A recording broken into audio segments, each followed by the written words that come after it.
This episode is brought to you by Our Daily Bread Ministries, a global media organization that makes the life-changing wisdom of the Bible understandable and accessible to all.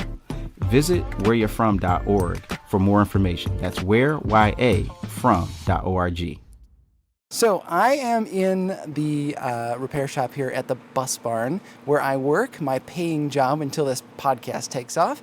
And I'm joined here by my friend Grant, who's the mechanic.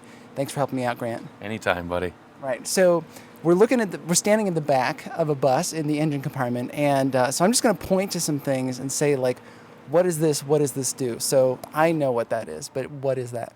That is a radiator tank coolant reservoir. Okay, so the radiator tank coolant reservoir, would that be able to make the wheels move on its own? Negative. It is completely to contain a coolant that keeps the engine cool. So it keeps the engine cool. Or okay. warm, gotcha. Depending on the temperature.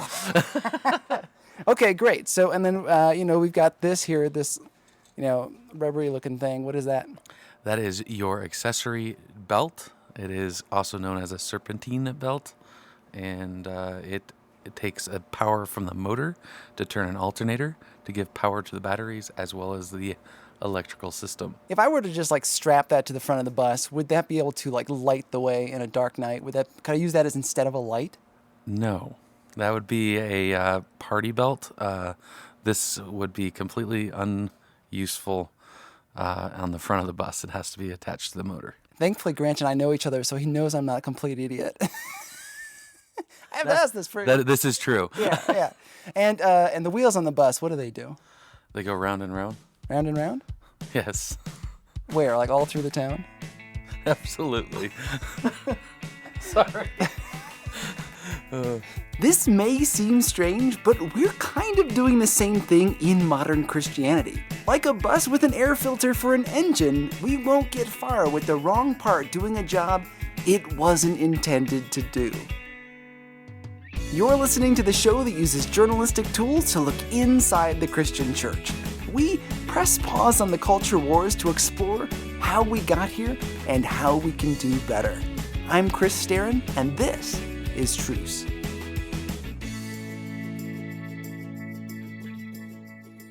This episode is brought to you by No Small Endeavor, the acclaimed podcast from Great Feeling Studios and PRX. In each episode, host and award-winning theologian Lee C. Camp sits down with courageous and impassioned people, like Hollywood legend Rob Reiner and civil rights hero Reverend James Lawson, talking about what it means to find true happiness and flourish in day-to-day life. And if you're looking for somewhere to start, why not check out the recent episode with award-winning journalist and best-selling author Tim Alberta on Christian nationalism's role in the Republican Party. Follow No Small Endeavor on Apple Podcasts, Spotify, or wherever you get your podcasts. Think about how many programs your church has. Here are some of ours. Sunday services, of course, there are 2 of those. Sunday school. Monday night service, which includes meals prepared and dozens of dishes washed. The women's ministry. The nursery. Ushers. Men's ministry, which has breakfast every Wednesday and a snowmobile. Various kinds of small groups in people's houses. Community Bible study. There's a weekly prayer meeting. The worship band. Counseling. The youth group, high school and middle school. Missionaries around we support the local shelters, the crisis pregnancy centers. These are just some of the things our little church is tasked with.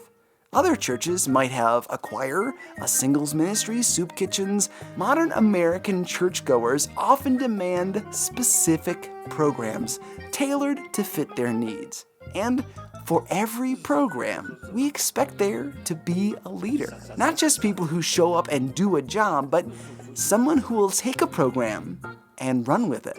With all of those meetings and studies and ministries, there is serious demand for leaders. So we have to find them somewhere. Here's how the discussion usually goes. So it wasn't probably until I started following Jesus and really seeing how his method and strategy for discipling others was really a leadership program. He was calling these men to be leaders. This is Paul Wingfield of the One Man and His Wilderness podcast. I was on his show recently, and afterwards we got to talking about leaders in the church. Each of us as a believer, if the only commission we have is to make disciples, that involves us leading somebody else into a deeper relationship with Jesus.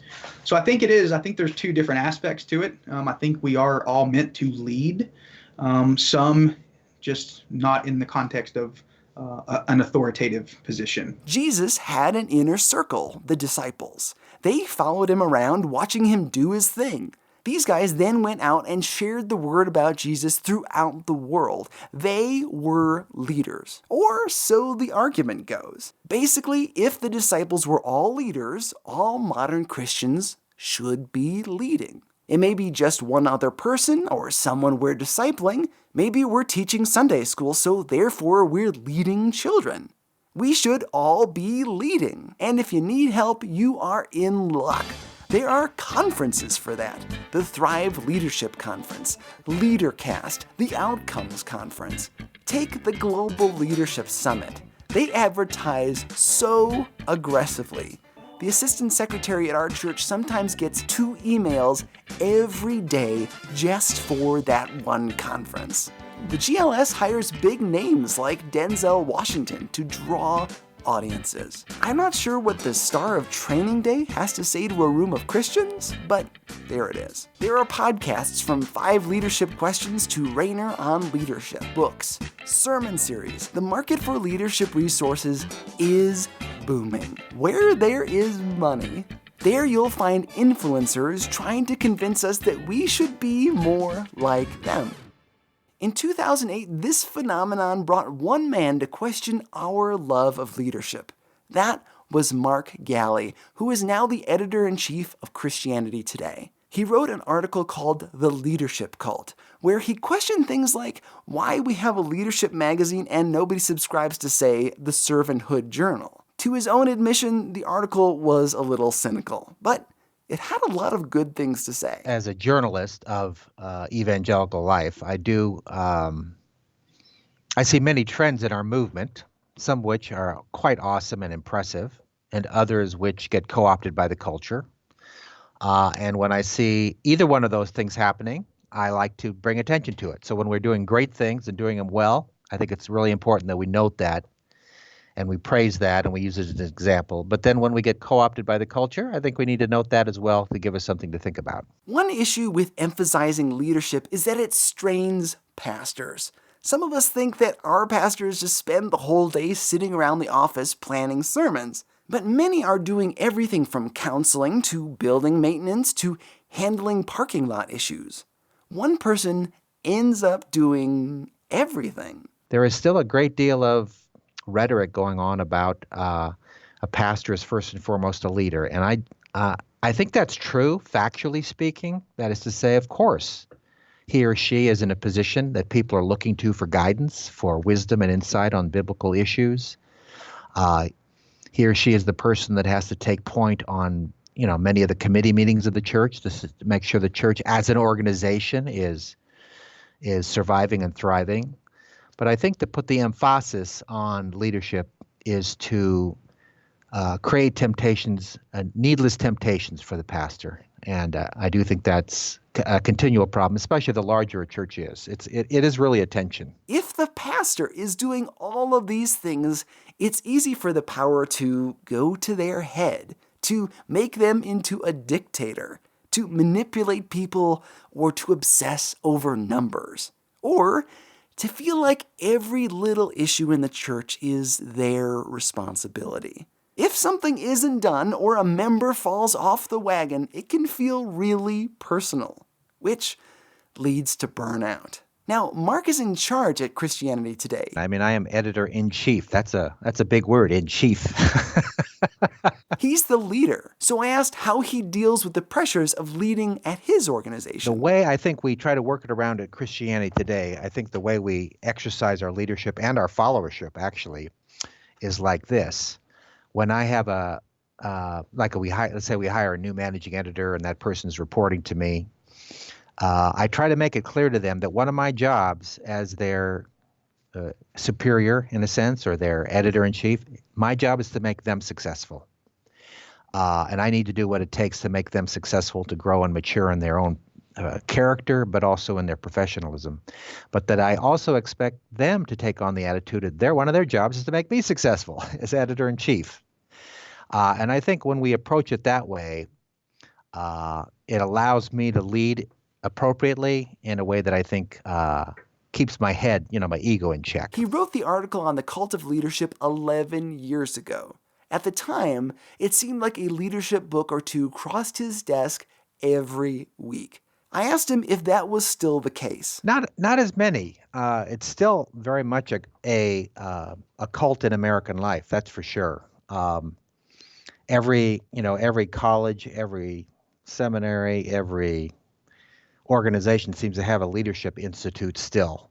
So it is a word that has a lot of cachet, cultural cachet. So, and I noticed that we use the word not always to talk about leadership, but we use the word to talk about things that we think people should talk about, but it's the word that'll get them thinking about it anyway. So, for example, we have in one church I was at, she talked about the fact that everybody in the church is a leader and that we're going to have a leadership seminar coming up. Please come to this seminar or come to this series of classes on leadership. But when you actually listen to her talk, she actually is talking about, because she, often talk about, then the conversation shifts into servant leadership. And then when push comes to shove, what you find out, it's a lot about serving one another and going the extra mile and doing things quietly without having to get attention. And it's really about common, everyday, ordinary love in the context of a congregation. But if you were to title a series of classes in church in common, everyday, ordinary love in the congregation, not many people would show up. But if you tell them it's about leadership, well, you're going to get a few more people show up. So I think some of what's going on. We may be running into an issue of semantics. English is not the most precise language. Sometimes in leadership conversations, like Mark said, what we're actually talking about is just common, everyday, ordinary love in the context of a congregation. But we've rebranded it in modern Christianity as leadership. That twist of language sometimes gets us into trouble.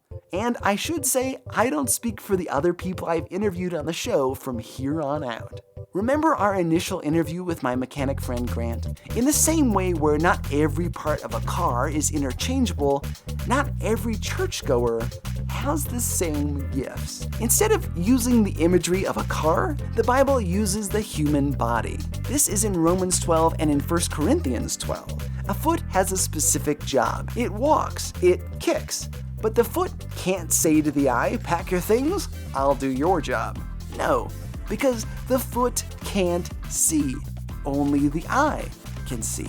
The whole body can't be an ear, or where would the sense of smell come from? How would you touch or taste? In the same way, we as Christians don't bring the same gifts. We have different gifts. We serve different functions. Let's look at Romans 12, 6 through 8. Since we have gifts that differ according to the grace given to us, each of us is to exercise them accordingly. If prophecy, according to the proportion of his faith. If service, in his serving. Or he who teaches, in his teaching. Or he who exhorts, in his exhortation. He who gives with liberality. He who leads with diligence. He who shows mercy with cheerfulness. Did you hear leading in there? It's one of several gifts on the list of things that we don't all have. The Bible says that we're not all gifted as leaders. Yet, culture is constantly telling us that we are. Before we go too far on this, think about the other gifts on the list. Prophecy, teaching, exhortation, serving, giving, those are other things that we're not all gifted at. But if the church is going to function, we need to be open to giving and serving, even if we're not gifted at giving and serving. So it stands to reason that from time to time, even if we're not gifted leaders, we ought to lead sometimes. But there's a difference between leading from time to time and being a leader. Yet the trend is to categorize everyone who contributes as a leader, which means we risk putting unqualified people in positions of power. Think about all the falls from grace we've had lately. Leaders mismanaging funds, or caught in affairs, or saying stuff that they should not have said. pastors with absolute authority in their churches, elder positions given to those who have money and no skill. Could not some of this be because we've got our leadership priorities mixed up? We're forcing non-gifted people into leadership roles. This is important because remember, Scripture says we're supposed to obey our leaders. Hebrews 13:17, the New American Standard. Obey your leaders and submit to them, for they keep watch over your souls as those who will give an account. Let them do this with joy and not with grief, for this would be unprofitable for you. We're supposed to obey our leaders. That means we have to be serious about the people who get that title. Are these people even qualified? If everyone gets the same designation, the title doesn't mean anything. And poor candidates sneak in, which is terrible news for us because people leave churches when they're hurt by leadership. If we do a better job of defining who is a leader, we might be able to curb this a little. Also, our emphasis on leadership stresses out people with other gifts. This trend is likely to continue because there is big money in leadership. Really, look at the top podcasts. Go to pastors' conferences. Check out a Christian bookstore. You'll see leadership everywhere. The influencers are telling us that we're all supposed to lead. And that idea is just not biblical. I think what happens is that we see that something works for one person, for one church or one organization, and we think that we can replicate that everywhere. And because leadership falls neatly into the realm of motivational speaking and books and the realm of influencers, it sells. If you take someone like me who is not gifted as a leader and send me to a leadership conference, it just stresses me out. They make me feel like I'm not doing enough. In the wake of a leadership craze, the other gifts suffer. Prophets are told to keep quiet or risk losing followers. Servants are stressed out because they can't just do their job humbly. Givers get big heads because they're pushed to be in the spotlight and post every dollar they give on Instagram. Couldn't that be at least a small part of why burnout is such a big problem in the church? Is there room for the rest of us to just be followers, to exhort without test groups? Can we let a giver give, an engine combust, a tire turn, a heart beat, a prophet prophesy, a teacher teach?